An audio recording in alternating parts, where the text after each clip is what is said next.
Welcome back everyone. Welcome to civil services study. 24 test complete हो गए थे UPSC civil services prelims के लिए। 2021 के लिए टेस्ट सीरीज चल रही है। यह है टेस्ट नंबर 25। इस पूरी की पूरी टेस्ट सीरीज़ की प्लेलिस्ट बना रखी है मैंने, वहाँ पर आप टेस्ट नंबर 1 से लेकर 24 तक पहुँच सकते हो।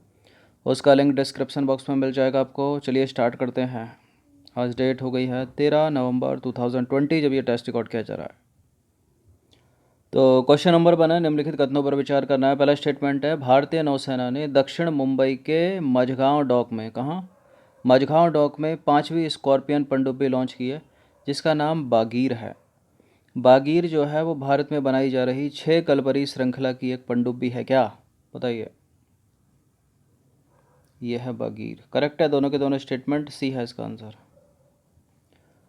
तो भारतीय नौसेना ने दक्षिण मुंबई के मझगांव डॉक में 5वीं स्कॉर्पियन पनडुब्बी जिसका नाम है बागीर उसको लॉन्च किया है। यह एंटी पनडुब्बी युद्ध, एंटी सरफेस वॉरफेयर, माइन बिछाने, खुफिया जानकारी जुटाने और क्षेत्र की निगरानी जैसे मिशन करने में सक्षम है। अब बागीर के बारे में समझ लीजिए कुछ। बागीर भारत में बनाई जा रही 6 कलवरी श्रृंखला की एक पनडुब्बी है। इन पनडुब्बियों को फ्रांसीसी नौसेना और एक ऊर्जा कंपनी DCNS द्वारा डिज़ाइन किया गया है। 6 पनडुब्बियों को भारतीय नौसेना के प्रोजेक्ट 75 के तहत बनाया गया था और पहली बागीर पनडुब्बी को 1973 में कमीशन किया गया था। पहली बागीर पनडुब्बी रूस की थी। निम्नलिखित कथनों पर विचार करना है। 2 स्टेटमेंट है यहाँ पर, बताने के इनमें से कौन सा करेक्ट है। पहला स्टेटमेंट है, वर्ष 2019 के राष्ट्रीय जल पुरस्कार में महाराष्ट्र राज्य शीर्ष स्थान पर है। वर्तमान में जल शक्ति मंत्री गजेंद्र सिंह शेखावत हैं। बताइए। इस प्रश्न को कल भी पूछा गया था दूसरे स्टेटमेंट के साथ। तो वर्ष 2019 के राष्ट्रीय जल पुरस्कार हाल ही में प्रदान किए गए हैं और तमिलनाडु राज्य जो है वो शीर्ष राज्य है, सर्वश्रेष्ठ राज्य है। तो गलत है पहला वाला स्टेटमेंट। वर्तमान में जल शक्ति मंत्री गजेंद्र सिंह शेखावत हैं। केवल दूसरा वाला स्टेटमेंट करेक्ट हो जाएगा।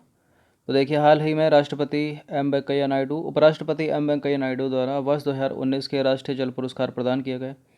राज्यों को श्रेणीवार में सजाएं तो जो तमिलनाडु है वो सर्वश्रेष्ठ राज्य का पुरस्कार उसको मिला है। दूसरे स्थान पर है महाराष्ट्र और तीसरा स्थान है राजस्थान का। ठीक है। इस पुरस्कार समारोह का आयोजन जल शक्ति मंत्रालय, जल संसाधन विभाग, नदी विकास और कायाकल्प मंत्रालय द्वारा 11 से 12 नवंबर 2020 को आभासी मंच के माध्यम से किया गया। राष्ट्रीय जल पुरस्कार का उद्देश्य क्या है? लोगों या संगठनों में पानी के महत्व के बारे में जागरूकता पैदा करना। ठीक है। क्वेश्चन नंबर 3 पर आ जाइए। हाल ही में देखा गया है कि अफ्रीका के एक देश की रिफ्ट घाटी में अवस्थित बिंगो और बोगोरियो झीलों में अधिक वर्षा के कारण जल का स्तर लगातार बढ़ता जा रहा है। अब आपको बताना है बिंगो और बोगोरियो झील अफ्रीका के कौन से देश में स्थित हैं। अफ्रीका के एक देश की रिफ्ट वैली, तो ये एक जो है ना, ये कौन सा एक है इनमें से? युगांडा, केन्या, तंजानिया, दक्षिण अफ्रीका, जहां बिंगो और बोगोरियो झील स्थित हैं जिसमें वर्षा के कारण जल स्तर बढ़ता जा रहा है। केन्या सी है इसका आंसर। तो बिंगो और बोगोरियो झील अफ्रीकी देश केन्या में अवस्थित हैं। हाल ही में देखा गया है कि केन्या की रिफ्ट घाटी में अवस्थित बिंगो और बोगोरियो झीलों में अधिक वर्षा के कारण जल का स्तर लगातार बढ़ता जा रहा है। ठीक है। क्वेश्चन नंबर 4 पर आ जाइए। राष्ट्रीय खाद्य सुरक्षा अधिनियम से रिलेटेड कुछ स्टेटमेंट है यहाँ पर। इस अधिनियम के तहत प्रत्येक लाभार्थी को हर महीने 5 किलोग्राम खाद्यान्न प्राप्त कर सकता है और गर्भवती महिलाओं और स्तनपान कराने वाली माताओं को 6,000 रुपये का मातृत्व लाभ प्रदान करने की व्यवस्था भी राष्ट्रीय खाद्य सुरक्षा अधिनियम में है। कब आया था यह अधिनियम? 15 में? नहीं, 2013 में। तो बिल्कुल करेक्ट है इसमें ये दोनों के दोनों स्टेटमेंट। सी है इसका आंसर।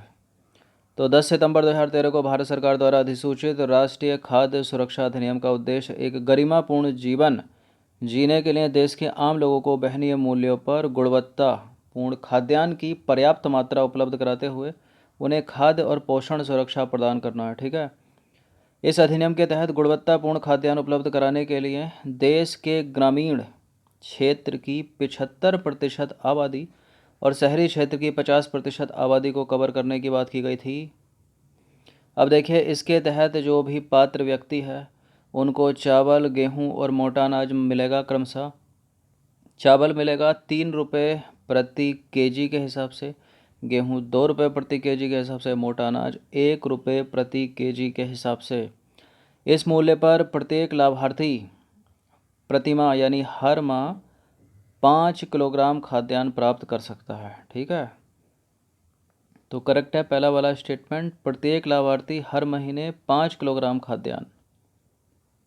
अब देखिए, इस अधिनियम के तहत गर्भवती महिलाओं और स्तनपान कराने वाली माताओं को गर्भावस्था के दौरान तथा बच्चे के जन्म के 6 महीने के बाद भोजन के अलावा कम से कम 6,000 रुपये का मातृत्व लाभ प्रदान करने का प्रावधान है। ठीक है, कम से कम 6 महीने तक। क्वेश्चन नंबर 5 पर आ जाइए। धारचूला क्षेत्र के संदर्भ में निम्नलिखित कथनों पर विचार कीजिए। 2 स्टेटमेंट है, यहाँ पर बताइए कि इनमें से कौन सा करेक्ट है। पहला स्टेटमेंट है, यह क्षेत्र सूक्ष्म एवं मध्यम तीव्रता के भूकंप से प्रभावित है और यह क्षेत्र पूर्वोत्तर भारत में अवस्थित है। पूर्वोत्तर भारत, नॉर्थ ईस्ट इंडिया। आपको पता हो धारचूला है कहाँ पर, किस स्टेट में, तब भी करेक्ट कर दोगे इसको। पूर्वोत्तर में तो है नहीं, ये उत्तराखंड में है ना, तो उत्तर भारत में हो गया ना, केवल पहला ही यहाँ पर करेक्ट है। सूक्ष्म एवं मध्यम तीव्रता के भूकंप से प्रभावित है, तो दूसरे वाले को हटा दो, केवल एक यहाँ पर सही हो जाएगा। तो कथन 1 सत्य है, 2 गलत है। हाल ही में बाडिया हिमालय भूविज्ञान संस्थान के वैज्ञानिकों ने धारचूला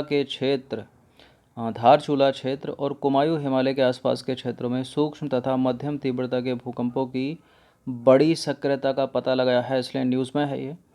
उत्तराखंड में धारचूला को चीन सीमा पर स्थित लिपू लेक से जोड़ने वाली नई कैलाश मानसरोवर सड़क से करीब 45 किलोमीटर दूर पृथ्वी के निचले हिस्से में बड़ी भूकंपीय गतिविधि का पता चला है। ठीक है, तो धारचूला उत्तराखंड में, पूर्वोत्तर भारत में नहीं है, इसलिए गलत है दूसरा वाला स्टेटमेंट। अब देखिए, जो हिमालय है वो देश में सबसे अधिक विवर्तनिक और भूकंपीय रूप से सक्रिय क्षेत्रों में से एक है, पता होगा आपको।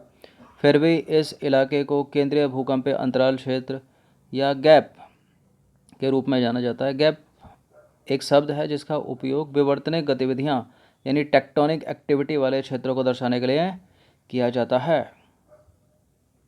क्वेश्चन नंबर 6 है, किन राज्य या राज्यों से होकर गंगा नदी निम्नलिखित किन राज्य या राज्यों से होकर गंगा नदी प्रवाहित होती है। निम्नलिखित मिस्टेक है यहाँ पर, मतलब एक्स्ट्रा है, किसी काम का नहीं है। तो ये तो आसान सा प्रश्न है, कहाँ से निकलती है गंगा। गंगोत्री उत्तराखंड, नीचे उतरती है प्लेन एरिया में, कहाँ, हरिद्वार, उत्तराखंड के हरिद्वार में ही, मैदानी है ना, 80% तो मैदानी है। तो बिल्कुल एक हो गया उत्तराखंड, उसके बाद आती है ये उत्तर प्रदेश, फिर है इसमें बिहार भी आ जाता है और झारखंड भी आ जाता है, और पश्चिम बंगाल के बाद तो सीधे बंगाल की खाड़ी में गिर जाती है ना, तो पश्चिम बंगाल है, बिहार है, छत्तीसगढ़ उड़ीसा तो है ही नहीं, तो 2 और 3 इसका आंसर हो जाएगा ऑप्शन नंबर सी।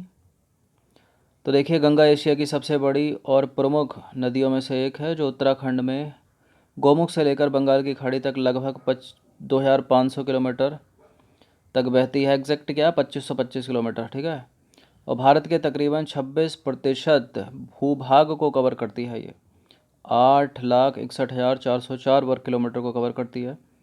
गंगा और इसकी सहायक नदियां भारत के 11 राज्यों से होकर बहती हैं और देश के कुल भौगोलिक क्षेत्र का 26.30% हिस्सा कवर करती है। किंतु गंगा की बात कही जाए, इसमें सहायक नदियों को इंक्लूड ना किया जाए, तो मुख्यतः 5 राज्य हैं, उत्तराखंड, उत्तर प्रदेश के बाद बिहार के बाद झारखंड, पश्चिम बंगाल के बाद गिर जाती है बे ऑफ बंगाल में। क्वेश्चन नंबर 7 पर आ जाइए। 30 मीटर टेलीस्कोप प्रोजेक्ट एक संयुक्त उद्यम परियोजना है, जॉइंट वेंचर है, जिसमें 5 देश शामिल हैं। निम्नलिखित में से कौन सा देश इसमें शामिल नहीं है। प्रश्न किसी भी तरह घुमा फिरा कर पूछा जा सकता है, प्रश्न इंपॉर्टेंट है, इसलिए 2 बार रखा गया है, कल भी था ना। तो 30 मीटर प्रोजेक्ट एक संयुक्त उद्यम परियोजना है, एक जॉइंट वेंचर है 5 देशों का। तो कौन सा देश इसमें शामिल नहीं है। कनाडा इसमें शामिल है, चीन इसमें शामिल है, भारत इसमें शामिल है, पाकिस्तान नहीं है, पाकिस्तान की जगह अमेरिका होना चाहिए, और बांग्लादेश भी इसमें नहीं है, बांग्लादेश की जगह जापान होना चाहिए। तो कौन सा नहीं पूछा है? तो 2 और 5 इसका आंसर हो जाएगा ऑप्शन नंबर बी। ठीक है। तो 30 मीटर प्रोजेक्ट TMT एक संयुक्त उद्यम परियोजना है, जॉइंट वेंचर है, जिसमें 5 देश शामिल हैं, जो इस प्रकार हैं: कनाडा, अमेरिका, चीन, भारत और जापान। ठीक है, ना है पाकिस्तान, ना है बांग्लादेश। अब देखिए, ये जो प्रोजेक्ट है, ब्रह्मांड के गूढ़ रहस्यों का पता लगाने के उद्देश्य से इसकी जो स्थापना है वो हवाई द्वीप के मोनाकी में की जा रही है। कहाँ पर? हवाई द्वीप के मोनाकी में। इसमें हमारे सौरमंडल से संबंधित डेटा, सिम्युलेटर, ऊर्जा, क्षणिक वस्तुओं, आकाश गंगाओं की सक्रिय नाभिक और गुरुत्वाकर्षण लेंस वाली आकाश गंगाओं का अध्ययन किया गया है। ठीक है। क्वेश्चन नंबर 8 पर आ जाइए। निम्नलिखित कथनों पर विचार करना। 2 स्टेटमेंट है यहाँ पर, बताना कि इनमें से कौन सा करेक्ट है। पहला स्टेटमेंट है, मोनाकी हवाई द्वीप, मोनाकी हवाई द्वीप जो है, मोनाकी जो है वो हवाई द्वीप समूह का एक सक्रिय ज्वालामुखी द्वीप है, जिसकी सागर तल से ऊंचाई लगभग 40,000 मीटर है। देखिए, कुछ इस तरह के स्टेटमेंट दिख जाते हैं कि पढ़ के लगेगा कि हाँ भाई गलत है। ये 40,000 मीटर ऊंचा मतलब एवरेस्ट से भी ऊंचा है क्या? ये गलत है, बहुत होता है 40,000, 4,000 है लगभग। ठीक है। और मोनाकी हवाई द्वीप समूह का एक सक्रिय नहीं बल्कि निष्क्रिय ज्वालामुखी द्वीप है मोनाकी। तो गलत हो गए दोनों के दोनों स्टेटमेंट, डी है इसका आंसर। तो मोनाकी हवाई द्वीप समूह का एक निष्क्रिय ज्वालामुखी द्वीप है, जिसकी सागर तल से मतलब सी लेवल से ऊंचाई कितनी है? 4,207 मीटर, न कि 40,000। सागर तल के आधार पर यह हवाई द्वीप का सबसे ऊंचा स्थान है, जबकि सागर आधार तल के आधार पर दुनिया का सबसे ऊंचा पर्वत है ये। क्योंकि सागर आधार तल मतलब सी बेस, देखिए यह है सागर, ये सरफेस यहाँ से नापते हैं ना। अब इसकी गहराई में चले जाओ, यहाँ से इसकी ऊंचाई है 10,200 मीटर। मतलब जो आधार बेस है, आधार बेस से मोनाकी की ऊंचाई दुनिया में सबसे ऊंची है 10,200 मीटर। एवरेस्ट से भी ऊपर चला गया फिर तो ये। ठीक है। लेकिन वो आधार तल से है, आधार तल से है, सागर के तल से नहीं है। क्वेश्चन नंबर 9 पर आ जाइए। हाल ही में समाचारों में रहा नारगोनो करवा क्षेत्र अवस्थित है। ये कराया होगा कम से कम 1 हफ्ते पहले। नारगोनो करवा क्षेत्र न्यूज़ में रहता है। कहाँ अवस्थित है? यह दक्षिण चीन सागर में नहीं है, लद्दाख में नहीं है, भूमध्य सागर के दक्षिण में नहीं है। यह है पश्चिमी एशिया और पूर्वी यूरोप के मध्य। याद आया? अर्मेनिया और अजरबैजान। देखिए, पश्चिमी एशिया और पूर्वी यूरोप में फैले हुए नारगोनो काराबाख को अंतर्राष्ट्रीय स्तर पर अजरबैजान के एक हिस्से के रूप में मान्यता प्राप्त है, लेकिन इस क्षेत्र का अधिकांश हिस्सा अर्मेनियाई अलगाववादियों द्वारा नियंत्रित किया जाता है। यह दक्षिण पश्चिम अजरबैजान में स्थित एक पहाड़ी क्षेत्र है, जो तकरीबन 4,400 वर्ग किलोमीटर में फैला हुआ है। यह है अर्मेनिया, अजरबैजान। देखिए, अर्मेनिया और अजरबैजान के बीच विवादित नारगोनो काराबाख स्वायत्त क्षेत्र अर्मेनिया की अंतर्राष्ट्रीय सीमा से केवल 50 किलोमीटर दूर स्थित है। ठीक है। तो सीधा सीधा याद रखिएगा, इन दोनों देशों का नाम पूछा जा सकता है और इस तरह से ही पूछा जा सकता है, पश्चिम एशिया और पूर्वी यूरोप के मध्य। क्वेश्चन नंबर 10 अंतिम प्रश्न है, पन्ना बायोस्फीयर रिजर्व से रिलेटेड। देखिए, यह यूनेस्को की सूची में शामिल होने वाला मध्य प्रदेश का दूसरा बायोस्फीयर रिजर्व है। इसे वर्ष 1994 में प्रोजेक्ट टाइगर के तहत भारत के 22वें बाघ अभयारण्य का दर्जा दिया गया था। कौन सा सही है? और क्या केन नदी, जो कि गंगा की कम प्रदूषित सहायक नदियों में से एक है, इस बायोस्फीयर रिजर्व के मध्य से होकर बहती है क्या? देखिए, पहली बात तो यह मध्य प्रदेश का दूसरा बायोस्फीयर रिजर्व नहीं है, तीसरा बायोस्फीयर रिजर्व है। गलत है पहला वाला स्टेटमेंट। हाँ, इसे वर्ष 1994 में 1994 में प्रोजेक्ट टाइगर के तहत भारत के 22वें बाघ अभयारण्य का दर्जा दिया गया था। दूसरा वाला सही है, पहला वाला गलत है। तो हाल ही में यूनेस्को ने पन्ना बायोस्फीयर रिजर्व को अपने world network of biosphere reserve में शामिल किया है। पन्ना बायोस्फीयर रिजर्व पंचमढ़ी और अमरकंटक के बाद बायोस्फीयर रिजर्व की सूची में शामिल होना मध्य प्रदेश का तीसरा बायोस्फीयर रिजर्व है। इंपॉर्टेंट है ये लाइन। वर्ष 1981 में स्थापित पन्ना बायोस्फीयर रिजर्व मध्य प्रदेश के पन्ना और छतरपुर डिस्ट्रिक्ट में लगभग 540 वर्ग किलोमीटर के क्षेत्र में स्थित है। यह मध्य प्रदेश के उत्तरी भाग में विंध्य पर्वत श्रृंखला में स्थित है। केन नदी, जो कि यमुना की सबसे कम प्रदूषित सहायक नदियों में से एक है, इस रिजर्व के मध्य से होकर बहती है। मोस्ट इम्पोर्टेंट लाइन है ये। अब देखिए, यह क्षेत्र जो है पन्ना हीरा खनन के लिए भी प्रसिद्ध है। पन्ना नेशनल पार्क को वर्ष 1994 में प्रोजेक्ट टाइगर के तहत भारत के 22वें बाघ अभयारण्य का दर्जा जो है दिया गया था।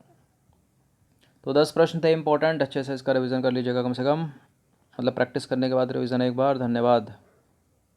आप सब्सक्राइब कर सकते हो चैनल को, और सब्सक्राइब बटन के नीचे बेल आइकन है, उसको भी प्रेस कर लेना, नोटिफिकेशन बेल बोलते हैं उसको, ताकि जो भी टेस्ट अपलोड होता है जल्दी से जल्दी उसका नोटिफिकेशन आपको यूट्यूब के ऐप में मिल जाए। धन्यवाद।